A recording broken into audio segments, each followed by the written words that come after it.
picked out a crew for this destroyer. Part of them came from Maryland, from Treasure Island there. But anyway, I went to Bremerton, Washington, and put this destroyer in commission. And they had a shakedown cruise down the Pacific coast, from Puget Sound to Mexico, up and down the California coast. And then after that, the shakedown cruise, then I went to Pearl Harbor, and we operated out of Comdespac as Pearl Harbor during the war. That's where we got all of our commands and orders from.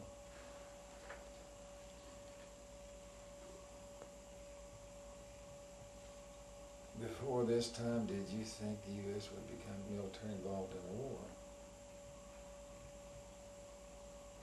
I really never thought much about that, I don't think, because we were young. I was a kid, and I don't think we really. We listened to it. We were very much interested in it, but until Pearl Harbor, I don't think I really thought that much about it. Well, Roosevelt was trying to keep the country out of the war. He did try to keep the country out, but he was trying to help England with everything he could, you know, trying to give England all the military supplies and everything that he could. He was really trying to help England out of the thing, but we didn't get in it quick enough. We should have been in a lot quicker than that in the European War. What kind of job did you do during the war? Well, I was a sailor.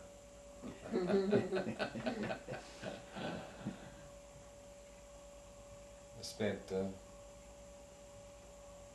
from 43 to 46 in the Navy, and most times on that destroyer. And I put it in commission and out of commission. And after the war, a few years, I always wanted to go back and see it.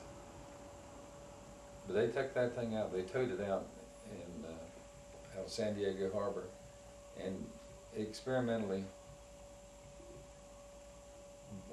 torpedoed that thing and sank it.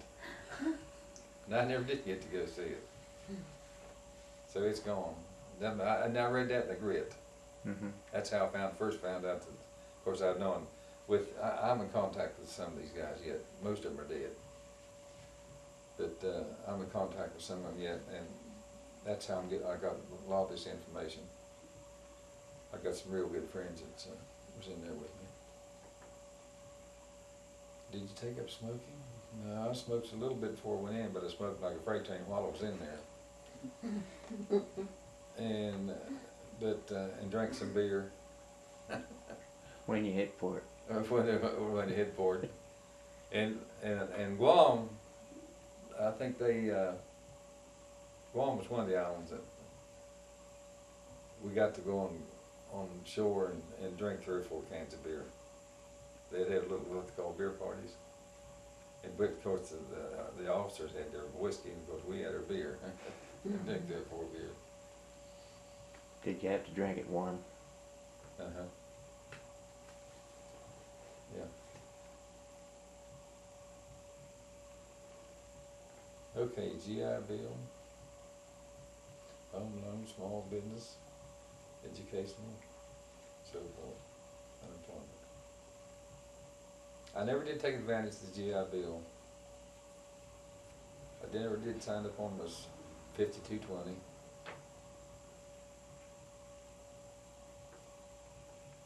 You know, you girls know what that 5220 is, I assume, don't you? They get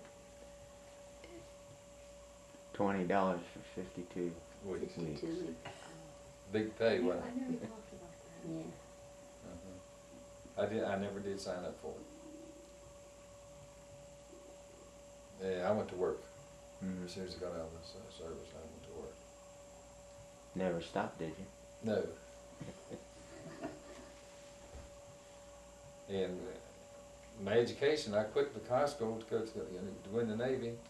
I did study blueprint reading, estimating cost, and all that stuff on building, and I did take classes on that. And that was really more than a high school education. But I I never went to college.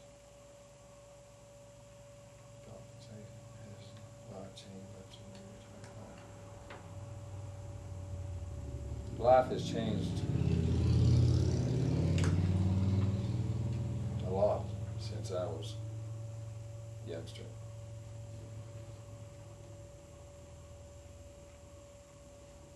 I worked in the hayfield for 50 cents a day. Before that, I walked from my house to Brown's, which was a half a mile, cleaned out their barn, watered their horses, and fed the cows. Got 10 cents a trip. Big money, wasn't it? Yeah.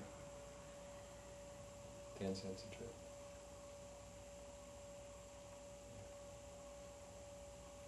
Did people walk much then? Oh yes, walked everywhere because no cars. You could lay down the road and sleep because you wouldn't have to worry about a car coming along. And then, of course, when I went to high school with Sand Fork, and they lived at Stouts Mills then, and anytime there's a ball game or well, I was in the Boy Scouts too, and I'd walk down. We walked. We'd come down there and hoof it from Stouts Mills to Sand Fork, and after whatever the ball game was over or the Boy Scout meeting was over or whatever, walk back. You thought nothing about it. And if you tried to time a ride, there was no point because no cars came along. But it was good. It was good times. We really enjoyed it. I had a good time growing up and had good parents. And I have no regrets. No regrets. I got maced real bad in the Navy with a gun mount. The flash shield on a 40 millimeter.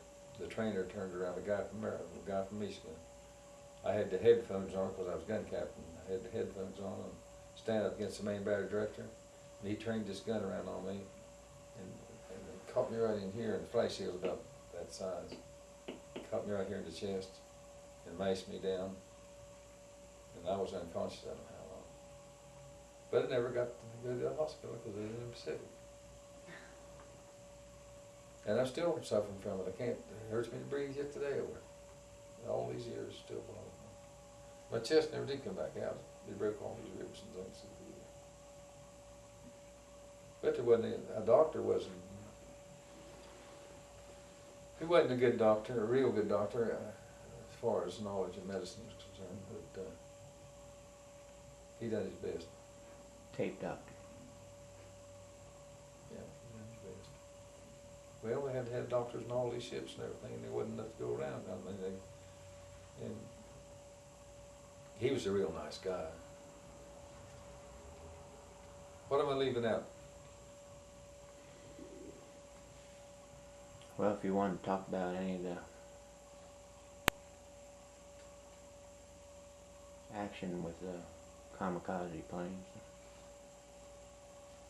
Well, the first kamikaze plane,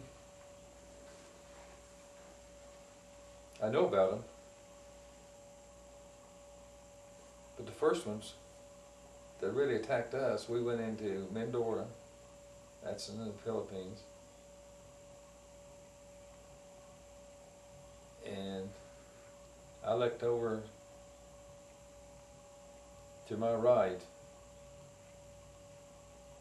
and I saw this tower. They had communication towers, but they could take them up and down. And this tower was going down. I thought, what's going on here?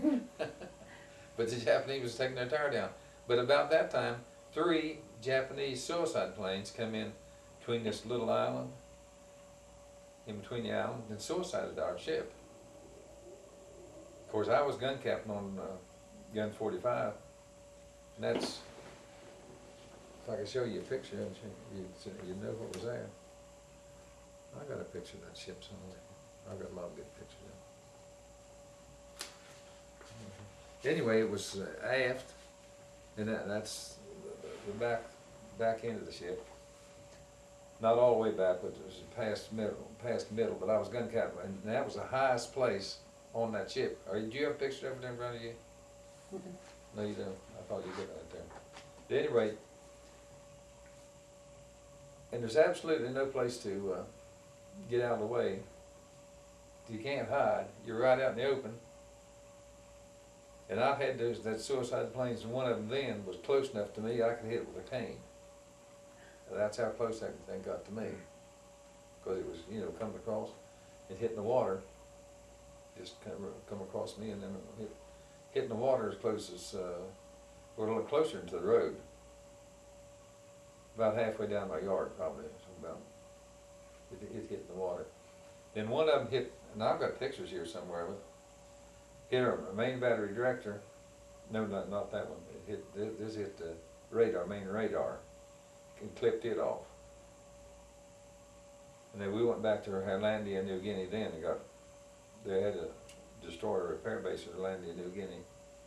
We went back there and got repairs for that. And I remember another night I was standing on the fantail of the ship, and E.D. McCormick was with me. And I saw this torpedo coming, the wake of it in the water. Of course, they fired at us, but we stood there and watched it, just missed us. It's kind of eerie feeling, you know. To watch that thing just go a little bit back. I talked to a guy in Illinois about that a while back. He remembered about it. I don't think there's anything in the books on that one, but there could be. There might be in the log. Then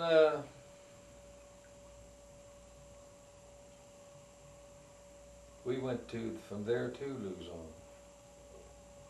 After we went to Orlando and got repaired, we went to Luzon. The convoy I was in was 80 miles long. 80 miles long, that's how many ships there was in this convoy of ships. There's destroyers and aircraft carriers and battle wagons and troop transport and tankers and cargo ships, and just all stretched out. But the ship General Douglas MacArthur was on got hit, a cruiser, I saw it take a hit.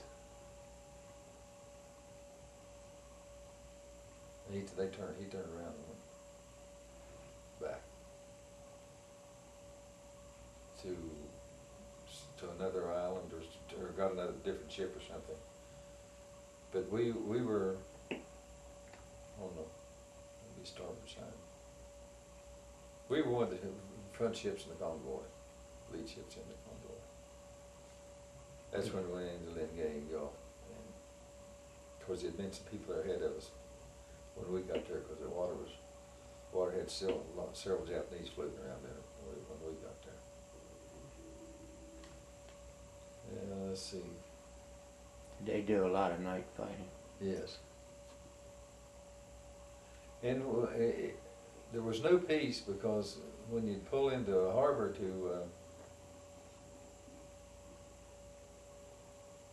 for the night or try for some protection, see, they would strap some explosives around them like these people are doing over there now, and swim out or paddle out or something to try to sink you, even at night, or just any way they could suicide you, they'd do it. Mm-hmm. And there was no. And at Iwo Jima, that's where the Marines raised the flag. We went in there and bombarded. It'll tell you in the log here about, I'm sure about our bombardment. It should be in that log there. I don't know if that's the right days. We bombarded in out of 28 days. And the cruisers and the battle wagons sitting behind us, they fired over top of us. And we'd take the radio message from the beach, the observers on the beach, and or spotters or whatever they called them. They'd tell us where to fire and what kind of shells. And we fought a lot of white phosphorus.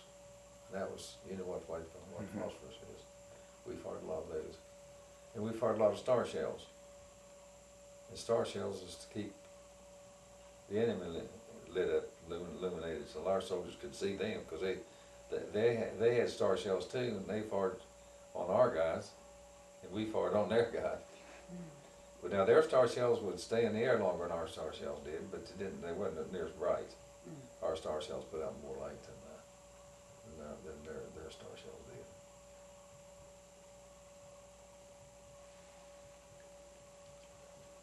did. Would you like to talk about the the surrender, the instrument of surrender? We went into northern Honshu in Japan and picked up the surrender terms. I don't know.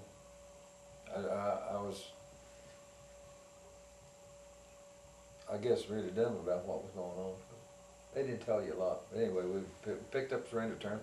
We picked up a bunch of Wake Island Marines and a bunch of old merchant mariners that had been prisoner before for years. And they'd started feeding them. As soon as they saw that they were really going to lose the war, they had started feeding the prisoners and treating them better. And so that when we liberated them, but we went in northern Honshu and picked those guys up and took them down to Tokyo Bay.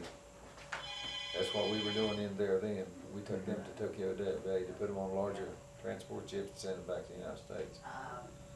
And we were nearby when this right here took place. We knew it was taking place, and but I wasn't on the same ship. But in fact, I can't remember what ship that was. I'm not sure. It was an aircraft carrier or a battle wagon, but probably a battle wagon. At any rate, I was there when all that signing and things took place. In fact, I was in Japan. We went ashore there. Did you go in groups? Yes. Yeah, we went in groups. Now, you said earlier that you had won 2 battle stars. 7. 7. Okay, you just mentioned 2 earlier, and I was going to ask if you had got any other awards. I got 7. 7. I got 5 Pacific Theater of War. I think that's what they're called. 5 Pacific Theater of War, and 2 Philippine Liberation. Now, how old were you when you went in? 18. And did you leave a significant other home, or Did I do what? leave a girlfriend home, or wife home, or?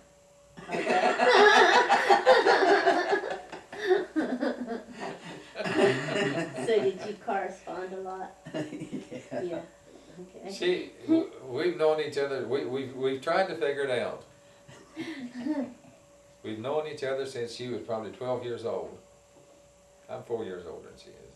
Okay. But we've known each other since we were 12. And she was wearing my Navy ring when she was 15 or something. Did you get married before or after?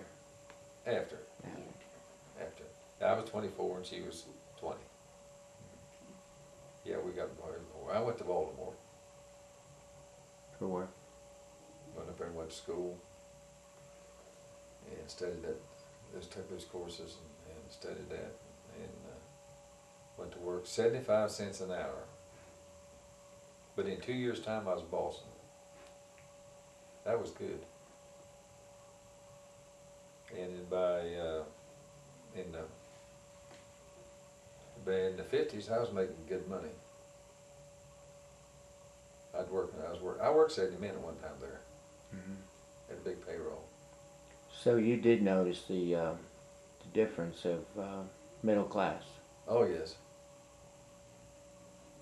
Did you feel like there was a big surge in people becoming middle class? Right. Not here, but Not here, but no, that's true. Yes. Well, I worked myself to death, and I was getting sick, and that's when the doctor said, you're either going to have to slow down or you're going to die. That's when I was in my 40s. That's how hard I was working.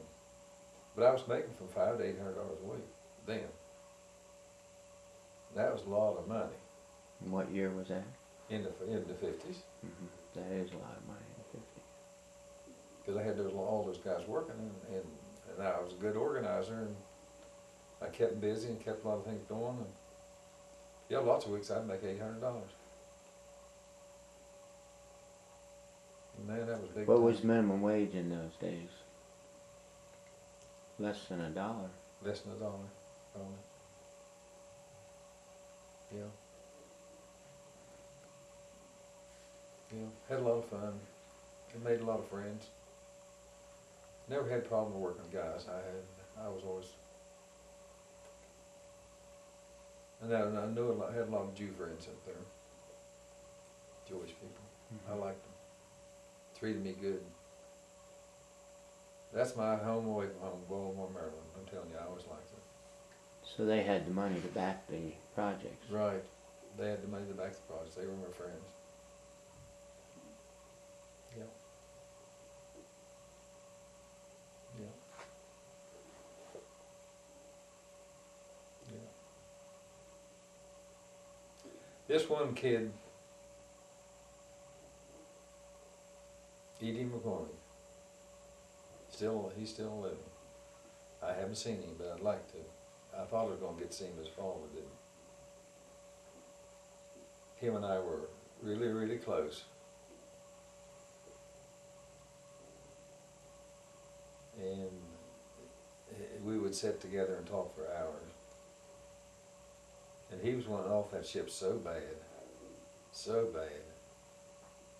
He'd say, now the next island we get close to, we're going to jump overboard and swim to that island and get off this thing. And I say, no, we can't do that. We'll just stick it out a little longer. And I finally got a hold of him after the war. And that hadn't been too many years ago, has it? He said, my God, I'd like to hug you. I never will forget it. My God, I'd like to hug you.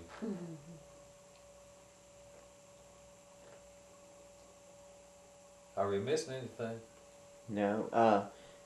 Is there any, if you had something to say to the younger generation, the future generation, would you have any advice for them? For future generation? The generation up and coming right now. I could give them a lot of advice.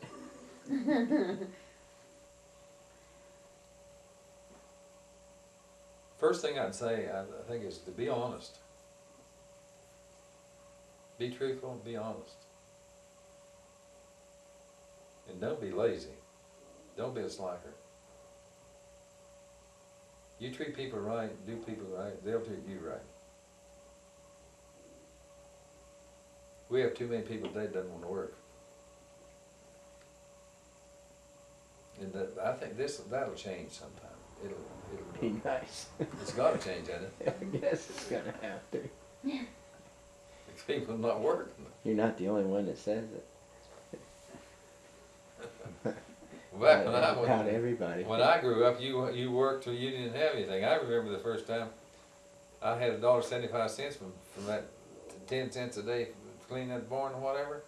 I ordered me a green pair of pants and a green shirt. Man, I was dressed up to the top of the bottom. I never will forget that. It was a big collar green and had nice pockets on the pants.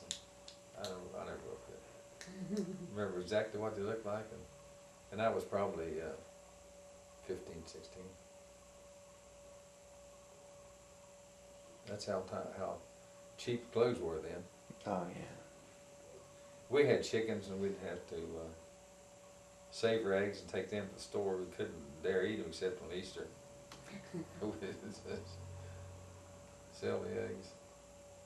Maxine had a little experience of that, didn't you? Mm-hmm.